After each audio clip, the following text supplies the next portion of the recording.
प्रतिनिधि विदेश मंत्री डॉक्टर एस जयशंकर मौजूद हैं, साथ में पूरा प्रतिनिधिमंडल मौजूद है और इसके साथ साथ यूरोपीय यूनियन के प्रतिनिधि भी इस बैठक में मौजूद हैं।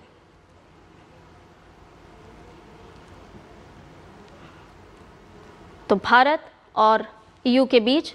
जो प्रतिनिधिमंडल स्तर की बातचीत और उससे जुड़ी हुई ये तस्वीरें आपसे साझा कर रहे हैं। आज का दिन भारत और यूरोप दोनों के लिए बहुत ही महत्वपूर्ण, कई मायनों में बेहद ही खास। और इससे पहले आपको बताया कि एक्स पर संदेश लिखते हुए ईयू अध्यक्ष उर्सुला वॉन डेर लेयन ने साफ तौर पर कहा कि भारत और यूरोप इतिहास रच रहे हैं और ये सिर्फ अभी शुरुआत है। उन्होंने साफ तौर पर कहा कि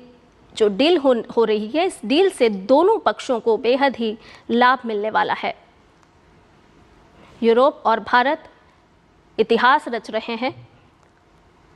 और ये प्रतिनिधिमंडल स्तर की जो वार्ता चल रही है उससे जुड़ी हुई तस्वीरें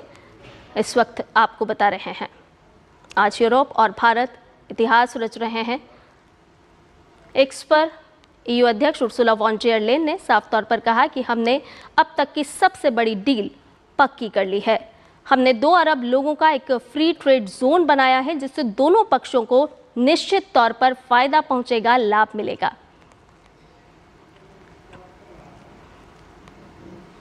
और अखिलेश सुमन हमारे संवाददाता फोन लाइन पर हमारे साथ लगातार बने हुए हैं। अखिलेश, आप बता रहे थे कि किस तरह से जो एक्स पर संदेश ईयू अध्यक्ष ने लिखा है उसके क्या कुछ मायने हैं, क्योंकि उन्होंने कहा है साफ तौर पर कि भारत और ईयू मिलकर इतिहास रच रहे हैं। देखिए, दावोस में जब वर्ल्ड इकोनॉमिक फोरम की बैठक चल रही थी उसी समय उर्सुला वॉन डेर लेयन ने ये घोषणा की थी कि भारत और यूरोप जो है एक ट्रेड डील साइन करने वाले हैं, जिसको कि उन्होंने कहा था कि मदर ऑफ ऑल डील्स। और आज भी उन्होंने प्रधानमंत्री नरेंद्र मोदी के साथ प्रतिनिधिमंडल स्तर की वार्ता के पहले उन्होंने ये जो बात कही है अपने पोस्ट पे लिखी है, निश्चित तौर पे बहुत ही रिमार्केबल है, क्योंकि कई लोग इस बात का निशा लगा रहे थे कि वो डील अंतिम समय में किन किन शर्तों पे और ज्यादा डील करने की जरूरत है, और ज्यादा सहमति बनाने की जरूरत है। ऐसा लग रहा था कि यूरोप के 27 देश होते हैं, कोई अंत समय में कोई आके खड़ा हो जाता है कि भाई इससे सहमत नहीं हूँ, इस क्लॉज से मेरी असहमति है। लेकिन ये सारी असहमतियां सहमति में बदल गई है और एक तरह से कहें कि एक 27 देशों का एक पूरा ब्लॉक, और ये ब्लॉक कोई छोटा मोटा ब्लॉक नहीं है। यह ब्लॉक जो है वो विकसित अर्थव्यवस्थाएं कह सकते हैं इनको, विकसित तकनीक वाले देश कह सकते हैं इनको, आधुनिक पूरी तकनीक है इनके पास। और ये सारे के साथ जब भारत का ये ट्रेड डील हो रहा है, ये व्यापारिक जो समझौता हो रहा है, निश्चित तौर पे दोनों के लिए विन विन सिचुएशन है। क्योंकि आज भारत को सबसे ज्यादा इस बात की जरूरत है कि भारत के जो सामान है वो दुनिया के विकसित अर्थव्यवस्थाओं के अंदर निर्यात हो और भारत को आधुनिक तकनीक मिले। हमारे यहाँ के जो आईटी प्रोफेशनल्स है उनको जाकर के दुनिया के विकसित इकोनॉमीज में काम करने का अवसर मिले, और भारत के जो अनुभव है हमारे डिजिटल इकोनॉमी और आईटी सेक्टर में उसका भी उपयोग कर सके विकसित इकोनॉमी भी, और विकसित इकोनॉमी की तरफ से हमें जो फायदा मिल सकता है वो भी मिले। तो निश्चित तौर पर यह कह सकते हैं कि बहुत ही महत्वपूर्ण ट्रेड डील अभी हो रहा है और प्रधानमंत्री Narendra Modi, Ursula von der Leyen, Antonio de Costa और दोनों के भारत और यूरोपीय यूनियन के प्रतिनिधिमंडल के बीच में वार्ता चल रही है। थोड़ी देर बाद वो प्रेस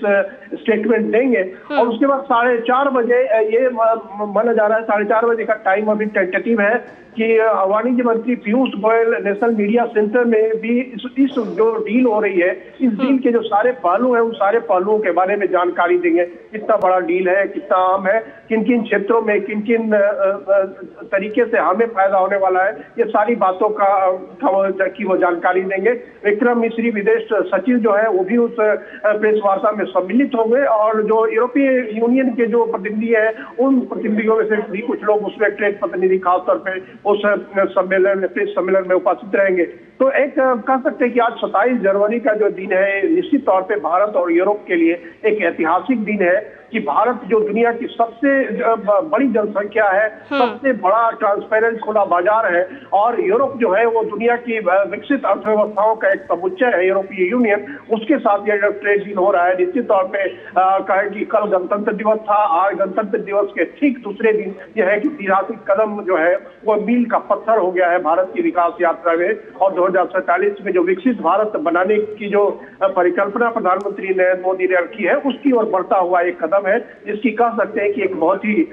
एक माइलस्टोन बन गया है ये जो डील साइन होने वाला है। बिल्कुल अखिलेश, इसके साथ ये भी जानना चाहेंगे कि भारत और ईयू के बीच किस तरह से रणनीतिक रिश्ते जो हैं वो आगे और भी इस डील के माध्यम से मजबूत होते हुए नजर आएंगे। तमाम ऐसे क्षेत्र, तमाम ऐसे सेक्टर हैं जिनके मार्ग प्रशस्त होता हुआ आज के बाद नजर आने वाला है। हाँ देखिए, निश्चित तौर पे जब व्यापारिक कोई समझौता होता है वो व्यापारिक समझौता केवल व्यापारिक समझौता नहीं रहता है, उसके कई आयाम होते हैं, उसके राजनीतिक आयाम होते हैं, उसके रणनीतिक आयाम होते हैं। और ये जो समझौता है, कह सकते हैं कि ऐसे समय में ये समझौता हो रहा है जिसका स्ट्रेटेजिक महत्व बहुत ज्यादा है। और स्ट्रेटेजिक महत्व इस तरह से है कि देखिए, इस पूरे डील के प्रतिनिधिमंडल के स्तर की वार्ता के दौरान सिक्योरिटी और डिफेंस पे भी बात होगी, इसके अंदर व्यापार पे भी बात होगी, इसमें इन्वेस्टमेंट की बात होगी। तो ये जब सिक्योरिटी तत्व जुड़ता है और सिक्योरिटी जब जुड़ने के बाद ही उसका पूरे संबंधों का जो आयाम है वो रणनीतिक हो जाता है। और खास करके जब दुनिया के कई देश इस पर कह सकते हैं जिसे कि फिंगर्स क्रॉस करके बैठे हैं कि देखते हैं क्या होता है।